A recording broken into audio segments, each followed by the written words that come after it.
Okay, if you go to the Canvas course shell, and I'm opening the 9:05 session, and the 11:15 session will just look the same if you log into Canvas.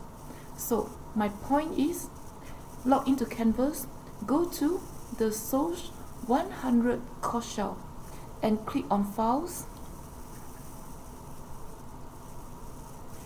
Scroll down. You will see a file called Social Structure. You can just open here, or you can download this file and save it onto your own computer. And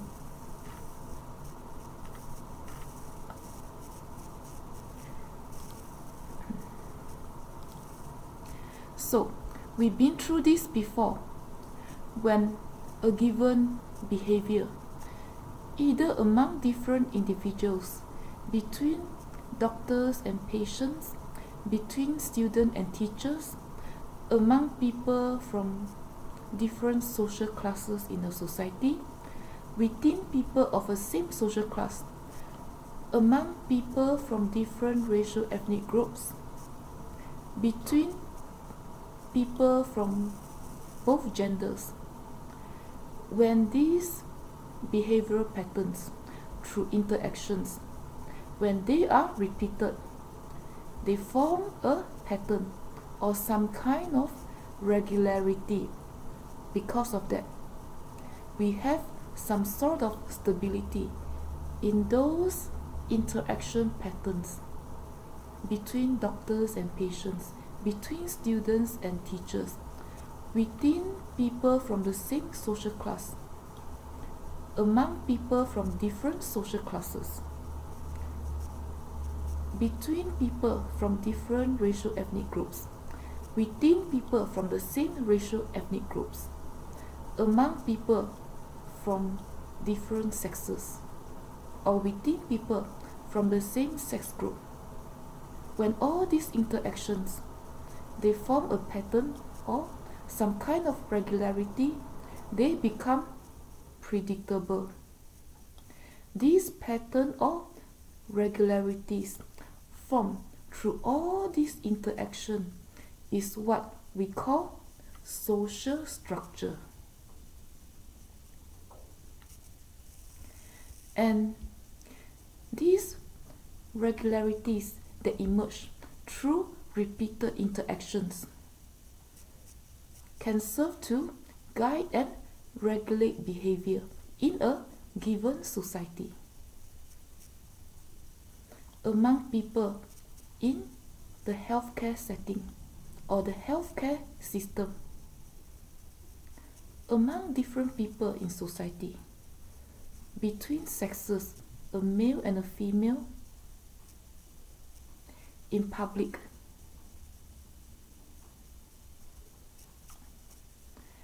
among people in society of different walks of life, when these behavioral patterns through interaction, when they results in some sort of stability, they can serve to guide and regulate our behavior and interactions in that society. This is what we mean by social structure. And this is not what we mean by social structure. For sociologists, social structure does not mean the structure of a building. And social structure does not mean peasantry, agricultural system, kinship system, or properties owned in the farming communities.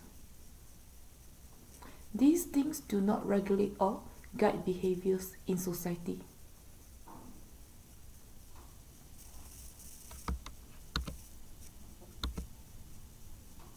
And you can learn more about social structure in this PDF file. Just go to the files link on your left and download this file.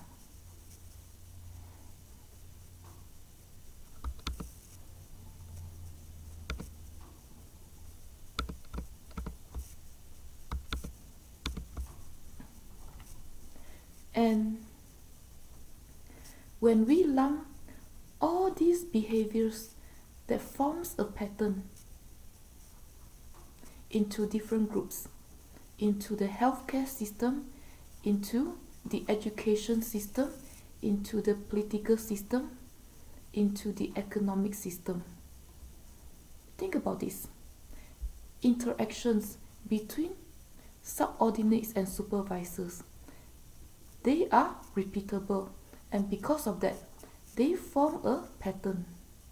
And because of that, we can lump or classify all these pattern behavior into different groups. When we do that, we have social institutions. When we lump all these routine or pattern behaviors in the major arenas of our life into different categories, different interactions among teachers and administrators, among students and teachers, they form a pattern. And this pattern behavior is different from the pattern behavior formed through interactions among parents and kids. And yet again, this pattern behavior is different among the pattern behavior formed between subordinates and supervisors in a company, the economic institutions. This is the family institutions. And this pattern behavior is different from the regularities among interactions that form through interactions among co-workers in the company. And again, these pattern behavior at companies are different from the pattern behavior forms among congressmen, among senators, among politicians in the political institutions. And this pattern behavior is yet different from the pattern behavior through interactions emerged from ministers and church attendees in any religious organizations. So, because of that, we can classify all these routines and patterns of behaviors into major groups, like the educational institutions, the family institutions, the economic institutions, and the political institutions, or even the religious institutions and the healthcare institutions. This is what we mean by social institutions.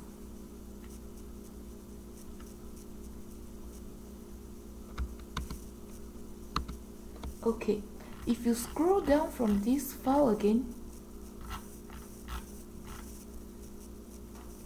it talks about what it means to be institutions. They are not buildings like churches, hospitals, schools, or jails or prisons. For sociologists, institutions refer to the structure of a set of norms that govern behaviors. And you can read this paragraph on your own. And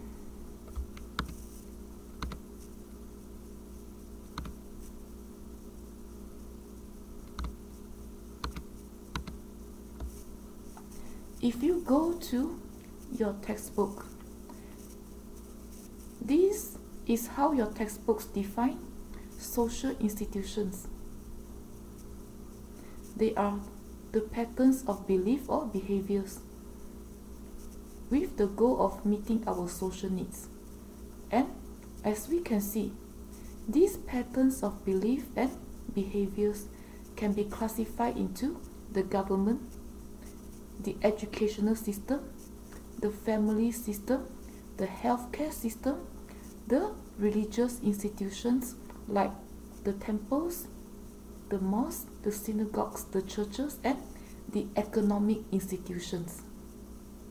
So, just go to page 15 of your ebook to learn more about social institutions. And changes to any of the patterns of belief or behaviors can affect our life, and we see that quite a bit in the coronavirus.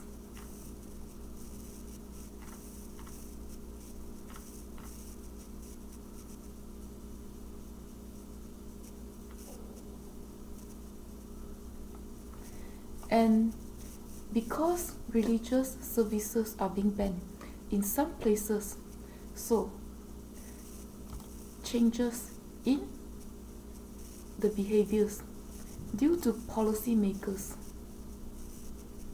it affects the lives of ministers, pastors, and parishioners. This is one example how the religious institutions can affect our life.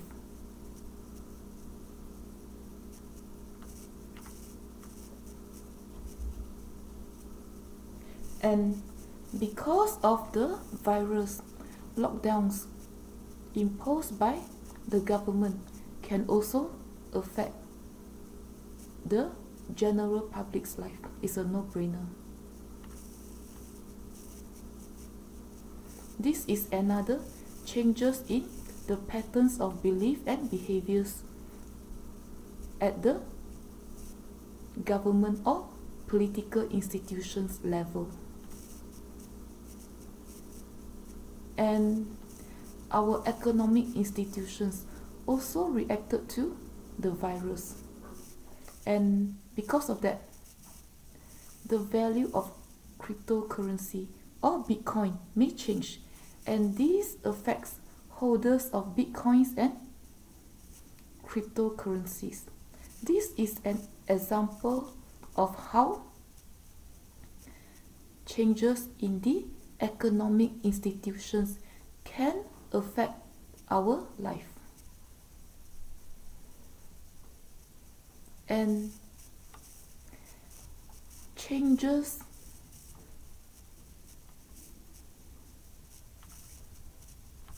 made by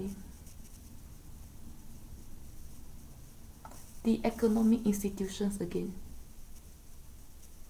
They closed the stock exchange at New York, and this can affect the lives of the employees. The economic institutions in this example, they reacted to this virus and they closed the stock exchange. Is going to affect their employees' life.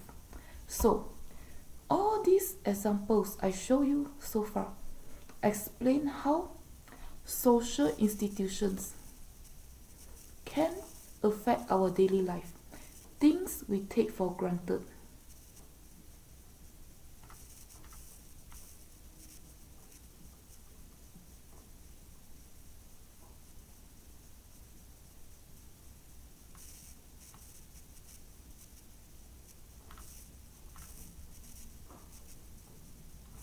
And certain biotech companies may react to this virus.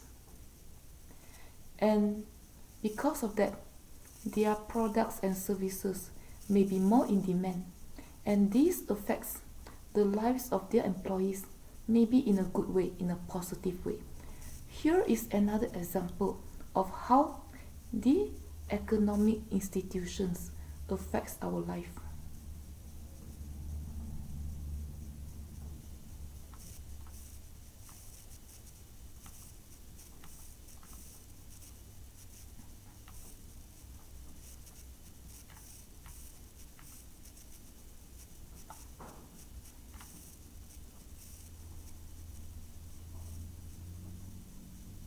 And students were stranded in Italy. So This is another example of how changes in the behaviors may be by the government or by airline companies. You have to read the news to know for sure. Affects the Fulbright students' life in Italy. This is another good example of how social institutions affects our life.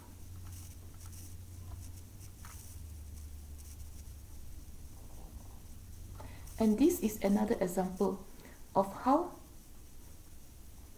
Disney, an economic entity, reacted to the virus. They closed down to play it safe. And because of that, they have a lot of food to give away. And this, a no-brainer, is how the educational institutions, schools, colleges, changes their belief and behaviors. Because of the virus, they changed their learning to online platforms, and because of that, it affects employees and students. This is an example of how changes in the belief that the virus can be dangerous, and because of that, administrators in different educational institutions, they change their behavior. They make a lot of things online. It affects employees and students.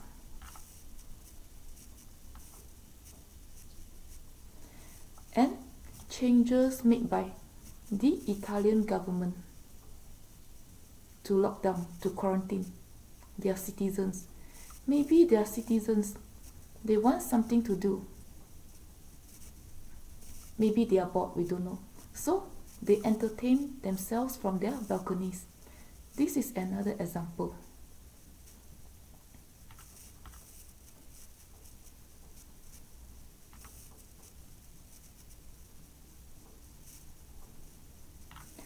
I think I've given you enough examples for how social institutions can affect our life. So, I think you know how to do your group discussion. Okay, have a good day.